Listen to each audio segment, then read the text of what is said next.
Hello, and welcome to my review of No Man's Sky.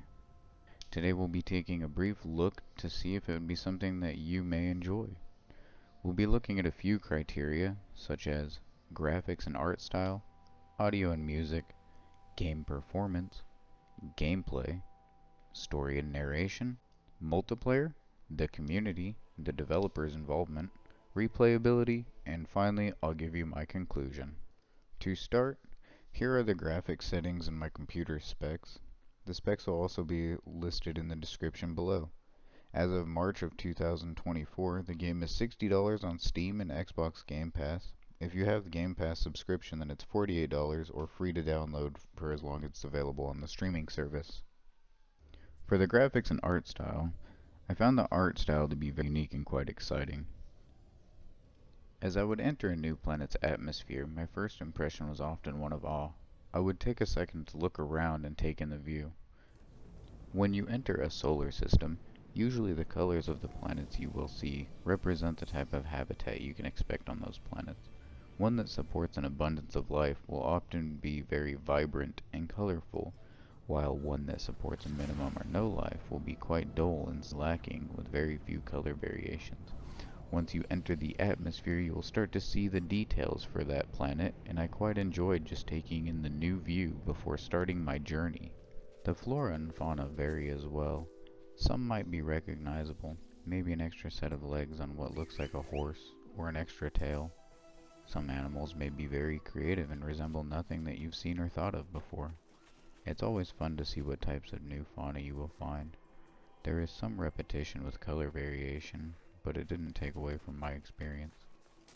The audio and music are very crisp. I didn't experience any glaring problems with them.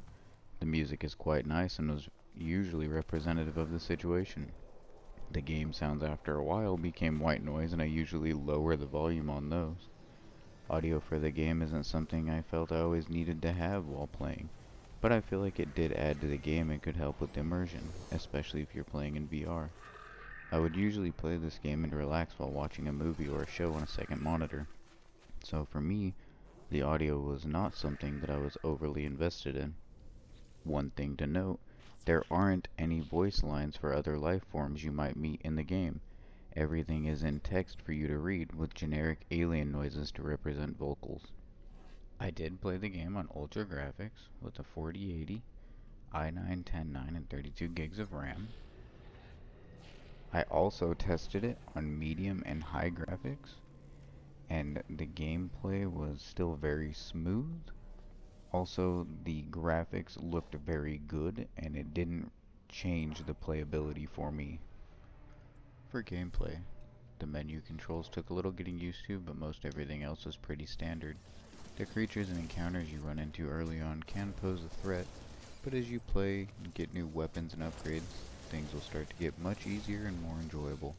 The large amount of customization of weapons and ships as well as modules can make things interesting. Sure, there are builds online you can look up, or you can just start adding and removing upgrades as you go. Also, random encounters in the game give you some neat upgrades and ships that you can get, even a fleet ship once you get to a certain point. If you get lucky with a fleet ship, you might get the best tier ship you can get. If not, you can always reload your save and continue to do that until you get an S class or the ship that you prefer. With the shipbuilder being added to the game, they've added an incentive for you to do a bit more of exploring for crashed ships. You can use the resources you get from those to design your own new ship. While you aren't able to design from the ground up like some games, there seems to be a lot of thought put into this, and making it a feature that will not break the game but adds some value and longevity. There are a lot of things to do in this game if you find yourself getting bored. Your imagination and creativity are what are going to help you enjoy the game the most. You can do things from role playing to being a space pirate, just simple exploring, building bases. It's up to you. You can also go into the game settings and make it a space sandbox by removing the cost to build things. You can get rid of the requirement of life support and stamina.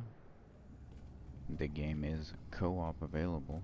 So anything you would do in a single player, you can invite your friends or make new friends and have them join you. Speaking of co-op, you're also able to tame some pets and animals and keep them around. You can ride some of them or just use them for their harvestable items such as milk or eggs. It's a nice twist because it's something that you don't really have to dedicate time to keeping alive, you just use them as you need it. Number 5, narration. There is a story in the game. It starts in the prologue, which took me about an hour and a half. You fix your ship, you build a starter base, and it takes you to the multiplayer hub Nexus to show you around. But I didn't really follow the missions for too long after that, only doing about another 3 missions. I did look up online to see how the story was received, and it did seem to be good enough for some people to start new characters and play through it again. The story is big enough and you find more of the story through chance encounters. It just wasn't something that I wanted to focus my limited time on. Number 6, developer activity and the multiplayer community. To start, Hello Games is keeping up with the game, putting out considerably sized updates. At the end of March 2024, they just released an update that completely redesigns space stations and also allows you to build ships. It appears that Hello Games releases a new update approximately every 6 months to a year. They usually add a ship or a new feature and tweak a few others while they're on their way. I'm not sure how much longer this will last, but Hello Games does seem to be very interested in updating the game, saying that 2024 will be a big year for No Man's Sky. The player community is fairly large. There are group quests inside the multiplayer hub and people are pretty helpful. You can also go on Reddit and get GPS coordinates to ships that you can repair and keep. There are plenty of helpful guides to use if you want. You can also read about other people's journeys and get inspiration for your own. The main multiplayer hub, the Nexus, during peak hours had plenty of people to play with, but also there were people there during the off hours as well. There is also crossplay for Xbox, PlayStation, and Steam through the game. And finally, the conclusion. Where No Man's Sky is today, I would say it's a great game if it's the genre you're looking for. With the vast space exploration and the ability to make it like a sandbox, your creativity can blossom like the flora on planets you'll find. And if you want, there is a survival aspect that you can turn on and off. It is a quality game, and I do think that it's worth $60, but it isn't brand new, and I think you may be able to get away by waiting for a sale. Unless you feel like it's something you absolutely must have now, then I would probably wait for a sale or pick it up on Game Pass if you have it. Like I stated earlier, it's cheaper on Game Pass, but you can also download it for free while it's available on the streaming service. I hope this helps you to make a decision about No Man's Sky. Thank you for sticking around, and please let me know what game you would like to see next in the comments below.